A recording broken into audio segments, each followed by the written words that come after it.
Bien amigos, 10 de la mañana con 6 minutos, seguimos en Exitosa, la radio del Perú. Estamos con el ex congresista de la República, el señor Juan Pari, quien además presidió la comisión que investigó en ese entonces ya el tema Lavajato, justamente cuando empezó a salir la información desde Brasil, y que todo lo plasmó en un libro que yo lo tengo leído, bien marcado, y además lo recomiendo. Señor Pari, muy buenos días, gracias por atendernos. Buenos días, Cristian. ¿Cómo se llama el libro? ¿Dónde está ya? El informe Pari, ¿verdad? No, el libro se llama Estado Corrupto. Estado Corrupto, y justamente plantea todo lo que estaba ahí en el informe. Y me acuerdo que ya aparecía el tema de la Irsasur, aparecía el tren eléctrico, también obviamente abarcó a Susana Villarán y otras obras en las cuales había estado incluido Odebrecht y otras empresas peruanas. Pero a raíz de lo que hoy se conoce, ¿qué le parece finalmente la información? Porque ustedes ya habían justamente hecho aparecer el nombre de Nava, los vínculos de la empresa, de los hijos de Nava con Odebrecht, y todo esto, digamos, ¿nos lleva o no nos lleva al expresidente Alan García Pérez? ¿Cómo analizarlo a priori, no? Porque todavía no tenemos esa confirmación. Lo que hay hasta ahora, hay que decirlo también en honor a la verdad, es información contundente respecto de que Nava era el beneficiario de coimas que entregaba Odebrecht a través de la Caja 2. Bueno, ahora la pregunta es si Nava era el destino final de todo esto. Pero Nava estaba en la línea de decisiones. Él decidía sobre los proyectos, sobre las concesiones.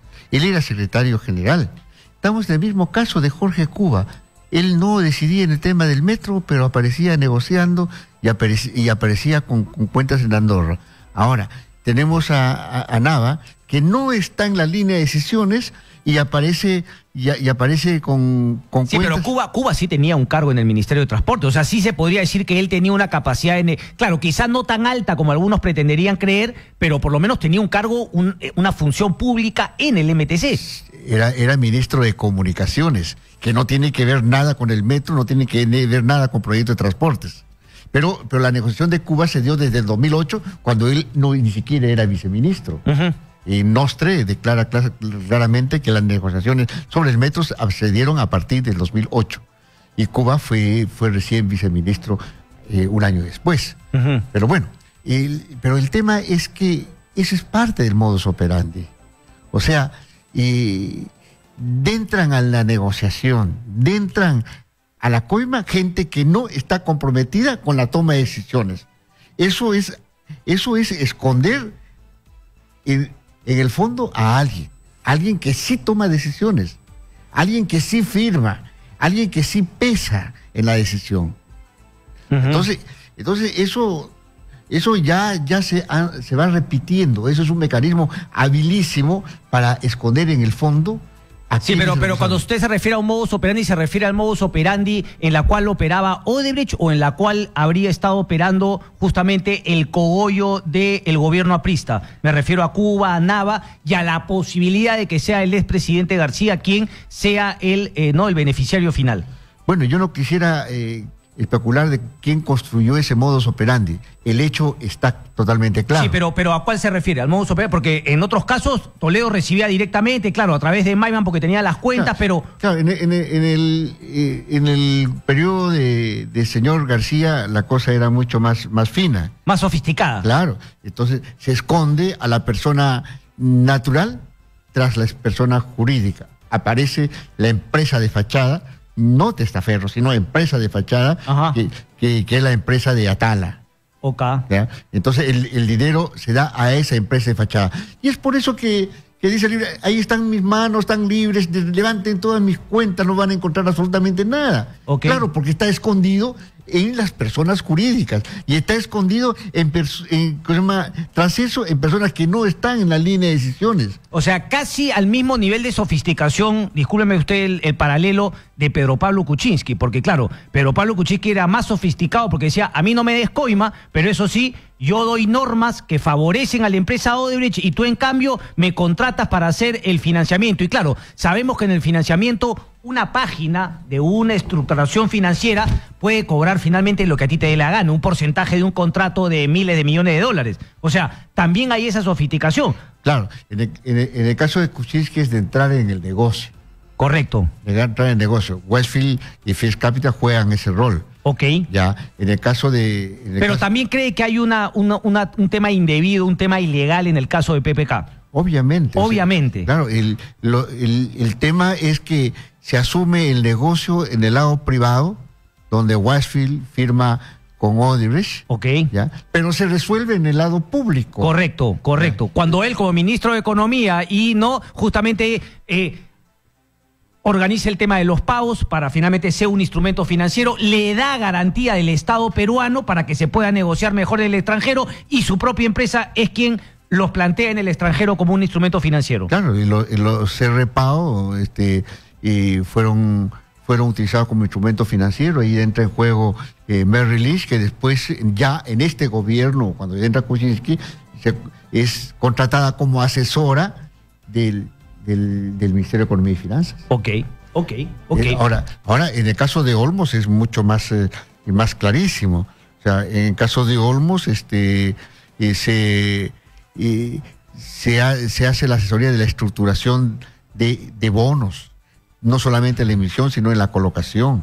Se pone un artículo donde se indica de que esto funciona en la medida que se dé la concesión. Correcto. Y la concesión se decide en el lado público. Correcto. ¿Ya? Y el tema de la colocación de bonos, que se dio por 100 millones, necesita la garantía para esa colocación, necesita el peso para que sean colocados en el mercado financiero. Y ese peso lo dan en el lado público.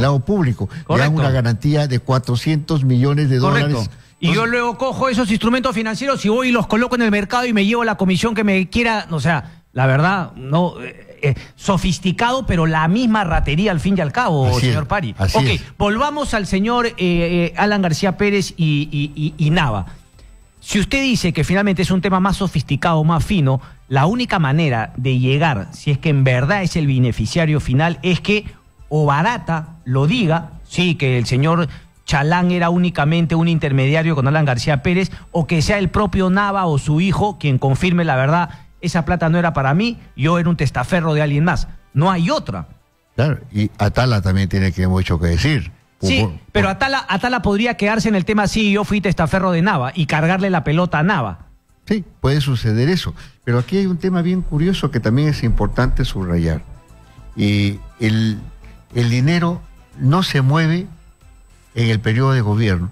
El dinero se introduce, se paga en el 2007 y 2008.